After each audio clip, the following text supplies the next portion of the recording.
Saya rasa sekarang saya akan bercakap selama 1,5 jam, jadi semua orang sila duduk dengan selesa, ambil segelas air. Saya sangat gembira berada di sini bersama Anda semua. Saya tahu saya bukanlah orang yang Anda ingin jumpa, tetapi kita berkumpul pada saat yang penuh cabaran, tetapi sangat penting untuk Pakatan Amerika Syarikat Israel yang kita semua hargai. Itulah sebabnya saya sangat bersyukur kepada Josh dan Amelia, kepada Alex, kepada Richard, kepada Jonathan, dan seluruh keluarga Now Jerusalem News Syndicate karena menghimpunkan kita minggu ini di Jerusalem yang indah.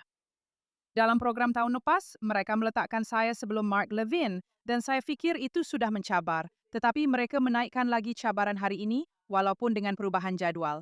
Ia memang menakutkan. Dan walaupun mengakui bahawa hari-hari kebelakangan ini memang mencabar untuk kita semua, kalau hendak dikatakan secara berlapik, terdapat juga banyak perkara hebat dan baik dalam penggal kedua Presiden Trump yang mana kita boleh dan patut bersyukur. Dan itulah tema saya malam ini.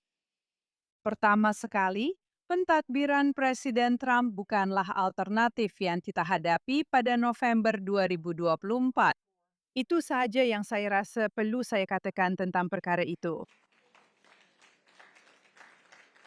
Kemudian ada fakta bahawa jadwal perjalanan terbaik saya ke Israel semalam adalah melalui Abu Dhabi dengan Etihad. Dan bukan sahaja kerana ia adalah salah satu syarikat penerbangan terbaik di dunia, saya akui dengan perkembangan berita semasa, saya memang perlukan rehat itu. Tetapi saya masih ingat dengan jelas pada November 2019, ketika saya pergi dari Israel ke Bahrain untuk dialog Manama, saya terpaksa pergi. Melalui Tbilisi, Georgia, dan ia mengambil masa hampir 24 jam, dan itu bukannya penerbangan Etihad.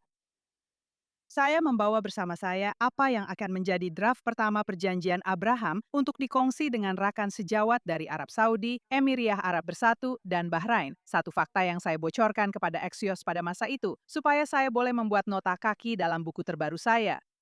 Dan salah satu hujah terkuat saya dengan rakan sejawat tersebut untuk perjanjian itu ialah kita memerlukan perjanjian normalisasi atau kesihatan saya akan terjejas akibat cabaran perjalanan di Timur Tengah. Kini, apabila kita menghampiri tahun ke-6, atau lebih tepat lagi ulang tahun ke-6 perjanjian Abraham pada bulan September, saya berbesar hati untuk mengumumkan bahwa dalam laporan tahun fiskal 2025 yang diterbitkan oleh Heritage pada hari Jumat, hubungan antara Israel dan negara-negara perjanjian lain, termasuk Amerika Syarikat, semakin berkembang dalam kedua-dua bidang perdagangan dan kerjasama keselamatan. Dubai kini berada di tempat kedua selepas New York sebagai destinasi untuk pengembara yang berlepas dari Israel. Dan Israel telah menandatangani perjanjian kerjasama keselamatan bersejarah baru-baru ini dengan Maghribi. Semua ini berlaku semasa waktu perang selepas 7 Oktober, ketika ramai yang pesimis meramalkan dengan penuh keyakinan bahawa perjanjian itu akan gagal. Sebenarnya, saya di sini untuk memberitahu Anda bahawa perjanjian itu tidak gagal. Ia berkembang maju dan akan terus berkembang.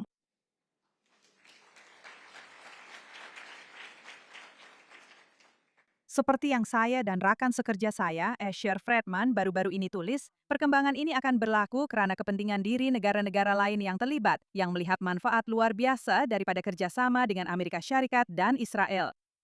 Kita telah melihat kejayaan besar kerjasama ketenteraan bersama kita dalam operasi Tukul Tengah Malam tahun lepas, yang diteruskan dalam operasi Amukan Epik tahun ini.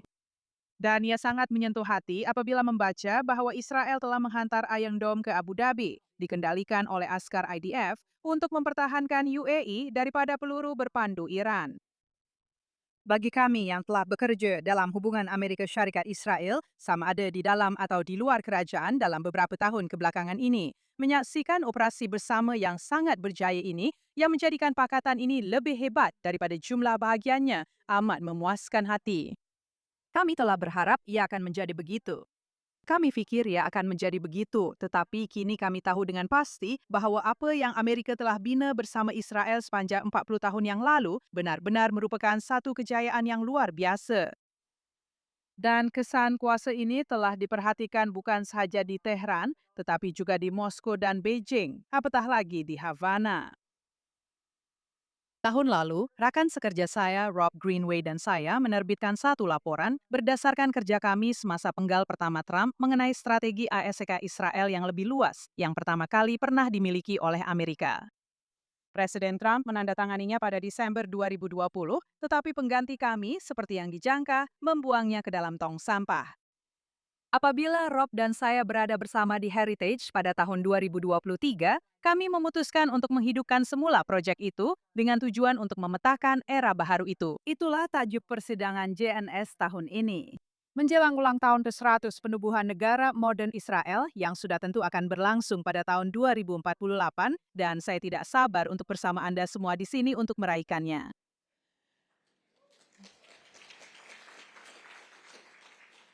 Terdapat beberapa cadangan yang baik dalam dokumen itu mengenai hubungan budaya, ekonomi, teknikal, dan keselamatan antara kedua-dua negara kita yang saya boleh kongsikan dengan Anda malam ini. Tetapi saya tidak akan berbuat demikian. Anda boleh menemuinya di heritage.org jika Anda mahukan butirannya. Saya ingin fokus kepada satu perkara khusus yang mendapat perhatian utama apabila ia diterbitkan.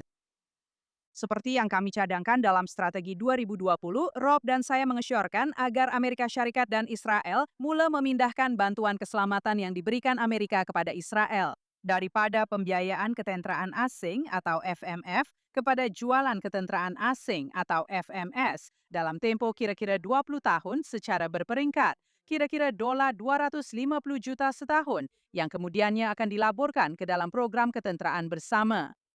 Pemindahan itu juga akan bersyarat berdasarkan tahap pertumbuhan ekonomi Israel untuk menyokong apa yang kini akan menjadi pemberian. Agak mengejutkan kami, laporan kami diterima dengan rasa ngeri dalam kalangan pihak berkuasa di Washington DC, di mana keselamatan yang termaktub dalam Memorandum Persefahaman 2016 antara kedua-dua negara kita adalah perkara paling hampir dengan jaminan keuangan dari segi peruntukan DoD atau kini DAO. Tanpa gentar, kami tetap berpegang pada laporan kami berdasarkan keyakinan bahwa Israel yang kuat dan berdikari boleh menjadi sahabat terbaik yang pernah dimiliki Amerika. Kami lebih yakin dengan perkara ini sekarang berbanding sebelum ini dan berasa gembira melihat versi dasar ini diterima pakai oleh kerajaan Israel sekarang. Sebenarnya, apa yang dicadangkan oleh Perdana Menteri Netanyahu adalah pada garis masa yang jauh lebih pantas berbanding apa yang ada dalam laporan kami. Tetapi Anda boleh bincangkan perkara itu dengan beliau malam ini. Sebagai penutup, apabila sahabat baik saya, Sid Rosenberg, saya ada perjanjian bersama dengan Sid dan Maria Bartiromo untuk rancangan pagi. Bertanya kepada saya di radionya minggu lepas, mengapa saya menyayangi Israel. Saya kata iya karena daripada semua negara di dunia yang pernah saya lawati, ia paling mengingatkan saya kepada Amerika. 10 tahun yang lalu. Terima kasih. Rasanya seolah-olah bukan 10 tahun yang lalu, tetapi 10 tahun yang lalu, saya menulis sebuah buku berjudul David Sling, Sejarah Demokrasi dalam 10 Karya Seni. Dan saya boleh jawab kemudian soalan bagaimana seorang ahli sejarah seni boleh berdiri di sini di hadapan anda hari ini. Semuanya kerana Donald Rumsfeld. Cerita itu agak panjang jika kita perlukan lebih banyak kandungan.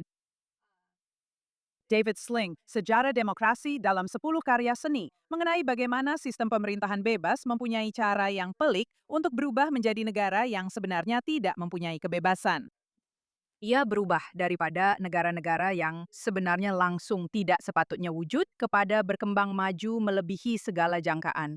Dan saya berbangga untuk mengumumkan malam ini bahawa sempena ulang tahun ke-10 penerbitannya, Encounter Books akan menerbitkan edisi paperback kedua David Sling pada bulan November. Dan saya ingin maklumkan bahawa apa yang saya tidak tahu ketika saya memilih tajuk itu pada tahun 2012 ialah Israel sebenarnya sudah pun membangunkan sistem pertahanan peluru berpandu yang menggunakan nama yang sama. Buku itu menceritakan kisah bagaimana Athens adalah sebuah batu, Rome adalah sebuah paya, dan Venice adalah sebuah lagun. Bagi pihaknya, Amerika Syarikat adalah sebuah belantara yang jauh dari tamadun, seperti yang difahami oleh penduduk awalnya yang meneroka. Tetapi setiap satu daripadanya menjadi sangat berkuasa secara tidak seimbang. Kita, sebagai contoh, terus berusaha mengalahkan empayar terbesar di dunia dan seterusnya membina ekonomi serta ketenteraan terhebat di dunia. Sepanjang sejarahnya, Israel telah melalui perjalanan kejayaan, ketahanan, dan keusahawanan yang luar biasa dan serupa yang membuatkan saya berasa sangat rapat dengan negara Yahudi itu. Hari-hari sukar kebelakangan ini tidak akan melemahkan asas hubungan antara Amerika dan Israel untuk manfaat bersama kita. Dan saya tahu dalam hati saya bahwa yang terbaik masih belum tiba. Terima kasih banyak.